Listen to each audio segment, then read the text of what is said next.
अमरावती जिल्ह्यातील तंत्र शिक्षण व अभियांत्रिकीचं शिक्षण घेणाऱ्या विद्यार्थ्यांची तांत्रिक शिक्षण गुणवत्ता सुधारण्यास त्यांना रोजगाराची संधी उपलब्ध व्हावी यासाठी आमदार सौ सुलभाताई संजय खोडके यांचे सातत्यपूर्ण प्रयत्न सुरू आहेत। याची फलश्रुती म्हणून आता अमरावतीच्या शासकीय अभियांत्रिकी महाविद्यालयात centre for invention, innovation, incubation and training या प्रकल्पाची लवकरच उभारणी करण्यात येणार आहे। या संदर्भात आमदार सौ सुलभाताई संजय खोडके यांनी राज्याचे उपमुख्यमंत्री नामदार अजितदादा पवार यांच्याकडे प्रस्ताव सादर केला असता आता टाटा टेक्नॉलॉजी लिमिटेड यांच्या मार्फत अमरावती येथे खासगी सहभागातून CIIIT या कौशल्यवर्धन केंद्राची उभारणी करण्याचा निर्णय घेण्यात आलाय। तसेच सदर प्रकल्पाच्या इमारत बांधकाम व प्रशिक्षण खर्चाला जवळपास 200 कोटी रुपये खर्च लागणार असून त्यापैकी 15% खर्च हा जिल्हा नियोजनातून करण्यासंदर्भातही नामदार अजितदादा पवार यांनी 2 दिवसांपूर्वी झालेल्या बैठकीत निर्णय घेतलाय।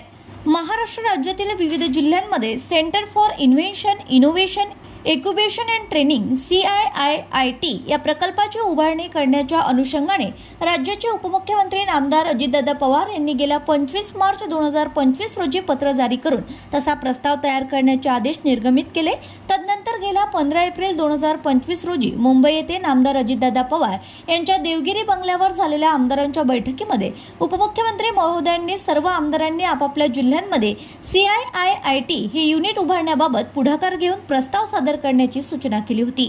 अमरावती जिल्ह्यात तंत्र शिक्षण, अभियांत्रिकी, ITI, कॉम्प्युटर सायन्स यांसारख्या अभ्यासक्रमांचं शिक्षण देणाऱ्या शासकीय व खासगी संस्था आहेत। त्यामुळे अमरावती येथे centre for invention, innovation, incubation and training हा प्रकल्प उभारल्यास जिल्ह्यातील विद्यार्थ्यांची तांत्रिक शिक्षण गुणवत्ता सुधारण्यास मदत होईल। तसेच आवश्यकतेनुसार परंपरागत अभ्यासक्रमाला आधुनिक पद्धतीने अद्ययावत होण्यास मदत होणार आहे। सोबतच उद्योग संघ व MIDC यांच्याकरिता कुशल मनुष्यबळ स्थानिक स्तरावर उपलब्ध करून देता येईल।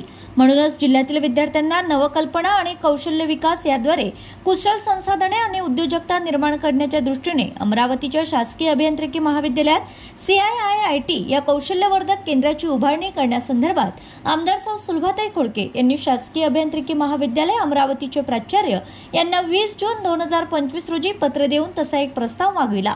सदर पत्राच्या संदर्भान्वये त्याच दिवशी अभियांत्रिकी संस्थेच्या वतीने CIIIT प्रकल्प उभारणी संदर्भात प्रस्ताव तयार करून आमदार सुलभाताई खोडके यांच्याकडे पाठविण्यात आला। अमरावतीच्या शासकीय अभियांत्रिकी महाविद्यालयात टाटा टेक्नॉलॉजी लिमिटेड यांच्या मार्फत अमरावती येथे खासगी सहभागातून CIIITच्या कौशल्यवर्धन केंद्राची उभारणी करण्याबाबत आमदार सौ सुलभाताई खोडके यांनी नुकतेच 23 जून 2025 रोजी राज्याचे उपमुख्यमंत्री नामदार अजितदादा पवार यांच्याकडे प्रस्ताव सादर केला। शासकीय अभियांत्रिकी महाविद्यालय अमरावती ही संस्था विदर्भातील अग्रगण्य संस्था अशी नावलौकिक प्राप्त संस्था आहे।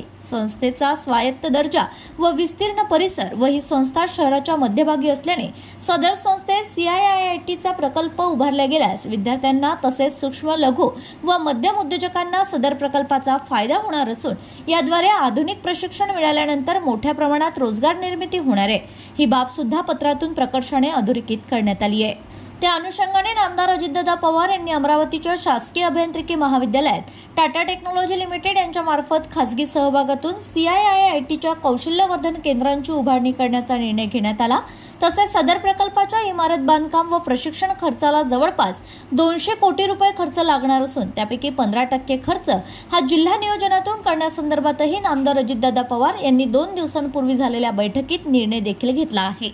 भारतातील कुशल मनुष्यबळाची वाढती गरज पूर्ण करण्यासाठी व चांगल्या दर्जाच्या नोकरीची संधी वाढविण्यासाठी अमरावती येथे उच्चस्तरीय प्रशिक्षणाची सोय म्हणून अमरावतीच्या शासकीय अभियांत्रिकी महाविद्यालयात centre for inventions, innovation, incubation and training हा प्रकल्प उभारण्याचा निर्णय घेतल्याबद्दल आमदार सौ सुलभाताई खोडके यांनी राज्याचे उपमुख्यमंत्री नामदार अजितदादा पवार यांचे आभार मानित त्यांचं अभिनंदन केलंय।